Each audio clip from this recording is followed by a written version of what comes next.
ಸ್ನೇಹಿತರೆ ನಮಸ್ಕಾರ, welcome to S ಕಳ್ಕೊಂಡು ನಾನಿನ ಪ್ರೀತಿ ಅಮೃತಸ್ವಾಮಿ. ತಾವು ನೋಡ್ಬೋದು, ಇದು ನಮ್ಮ ಗತ್ತರಿ ಪುಣ್ಯಕ್ಷೇತ್ರದ ಭೀಮಾ ನದಿ ಸಂಪೂರ್ಣವಾಗಿ ತುಂಬಿ ಹರಿಯುವಂಥ ಈ ನದಿ ತಾವು ನೋಡ್ಬೋದು ಕಂಪ್ಲೀಟಾಗಿ ಡ್ರೈ ಅಪ್ ಆಗಿರ್ತಕ್ಕಂಥದ್ದು.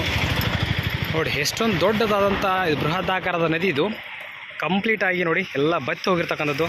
ಸೊ ಸರಿಯಾದ ಟೈಮ್ಗೆ ಮಳೆ ಆಗಿಲ್ಲ, ಹಾಗಾಗಿ ಇಷ್ಟೊಂದು ನೋಡಿ ಬೃಹದಾಕಾರದ ನದಿಗಳು ಇವೆಲ್ಲ ನಮ್ಮ ಭಾಗದ್ದು, ಎಸ್ಪೆಷಲಿ ಉತ್ತರ ಕರ್ನಾಟಕ ಭಾಗದಲ್ಲಿ.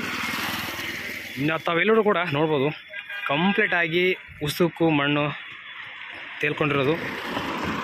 ಎಂಥ ವಿಪರ್ಯಾಸ ಅಲ್ವಾ? ನಾವೇ ಕಾಡನ್ನು ಸರ್ವನಾಶ ಮಾಡಿದ್ದು. ಸೊ ಅದರ ಒಂದು ಪ್ರತಿಫಲ ಉಳ್ಳೇಬೇಕಲ್ವಾ? ಏನು ಮಾಡೋಕ್ಕಾಗಲ್ಲ.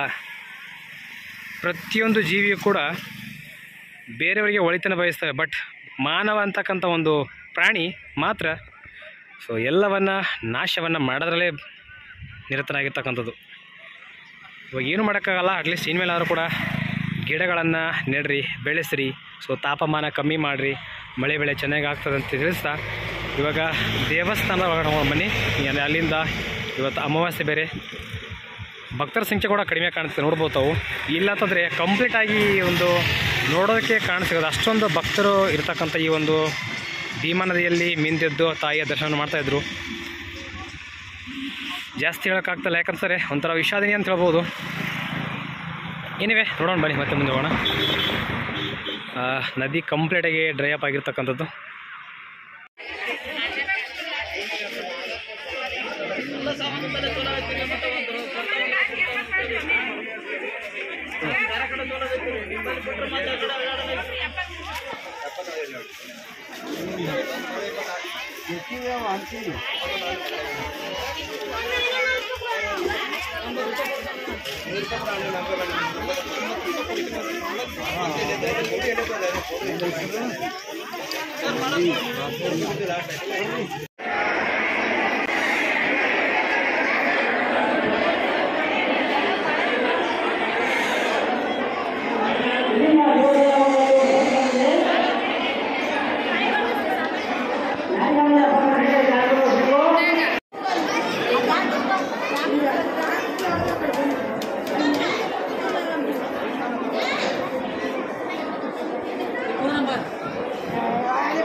ಫೋಟೋ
ಇಲ್ಲೂ ಅಷ್ಟೇ ಇದೆಲ್ಲ ಗೇಟನ್ನು ಬಂದ್ ಮಾಡಿ ನೀರನ್ನು ನಿಲ್ಲಿಸ್ತಾ ಇದ್ರು.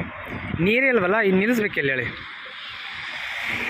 ಸೊ ಅಲ್ಲೆಲ್ಲಿ ಗ್ಯಾಪ್ ಇದೆಲ್ಲ ಒಂಚೂರು ನೀರು ನಿಂತಿರೋದು, ಹಾಗಾಗಿ ಬರುವಂಥ ಭಕ್ತರು ಅಲ್ಲೇ ಸ್ನಾನವನ್ನು ಮಾತ್ರ ನೋಡ್ಬೋದು. ಅಲ್ಲೆಲ್ಲಿ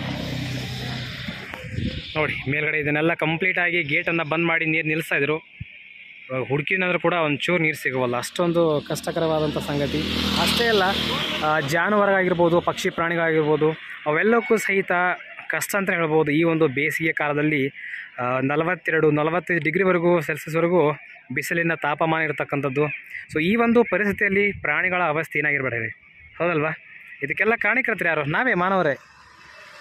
ಇನ್ಮೇಲೆ ಅವ್ರು ಎಚ್ಚೆತ್ತುಕೊಂಡು ಸರಿಯಾದ ಒಂದು ಸುವ್ಯವಸ್ಥೆಯನ್ನು ಮಾಡ್ತಾ, ಸಸಿಗಳನ್ನು ನೆಡ್ತಾ, ಕಾಡನ್ನು ಬೆಳೆಸ್ತಾ, ಒಂದು ಪರಿಸರವನ್ನು ಸಮತೋಲನವಾಗಿ ಕಾಪಾಡಿಕೊಂಡ್ರೆ ಈ ಥರದ ಪರಿಸ್ಥಿತಿ, ಬರಪೀಡಿತ ಆಗಿರ್ಬೋದು, ಸೊ ಈ ಎಲ್ಲ ಪರಿಸ್ಥಿತಿಗಳಿಂದ ದೂರ ಇರ್ಬೋದು ಅಂತ ಹೇಳ್ತು.